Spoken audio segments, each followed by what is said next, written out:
Pre budget సమావేశంలో CM Chandrababu మాట్లాడుతున్నారు. Live లో చూద్దాం.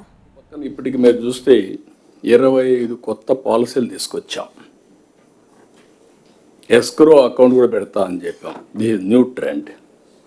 మొన్న అందుకే మనకు వచ్చిన పెట్టుబడుల్లో బ్యాంక్ ఆఫ్ బరోడా అనలైజ్ చేసిన దాని ప్రకారం 25.3% పెట్టుబడులు ఒక రాష్ట్రం ఆంధ్రప్రదేశ్కి వచ్చాయి. ఇది ఒక చరిత్ర. దీనికి మనస్ఫూర్తిగా అభినందిస్తున్న డిపార్ట్మెంట్ని. అంటే పెట్టుబడులకు డెస్టినేషన్గా ఆంధ్రప్రదేశ్ తయారైంది. I'm very happy. I'm thanking all of you. CI submit 15.25 లక్షల కోట్ల పెట్టుబడులు వచ్చాయి. అవన్నీ మెటీరియల్ అయితే 16 లక్షల మందికి ఉద్యోగాలు వస్తాయి. ఇవన్నీ జరగాలంటే ఒక నమ్మకాన్ని క్రియేట్ చేశాం.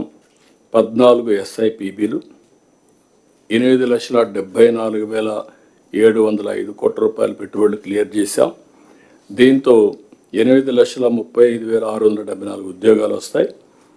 ఇది నేను మొన్న కూడా చెప్పా, మళ్ళీ చెప్తున్నా.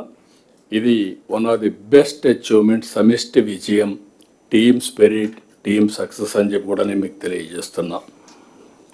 ఇంకొక పక్కన 175 నియోజకవర్గాల్లో MSME పార్కులు పెడుతున్నాం. Visakhapatnam data hub and also data centre వచ్చే అవకాశం వచ్చింది. ఆర్థిక సంస్కరణలు వచ్చిన తర్వాత గూగుల్ $15 బిలియన్ ఇండియాలో పెట్టడం, అతిపెద్ద ఇన్వెస్ట్మెంట్ విశాఖపట్నానికి రావడం, మనకు ఒక విధంగా చెప్పాలంటే it is a big achievement, big breakthrough కూడా. ఇప్పుడు అలాంటిది అక్కడ ఇంకా చాలామంది ముందుకు వచ్చే పరిస్థితికి వచ్చారు. అమరావతిలో quantum valley, we're going to lay the foundation very soon. Another 6 months అమరావతిలో ఇండియాలో ఫస్ట్ క్వాంటమ్ కంప్యూటర్ రావడమే కాకుండా we're going to operate with in 6 months time.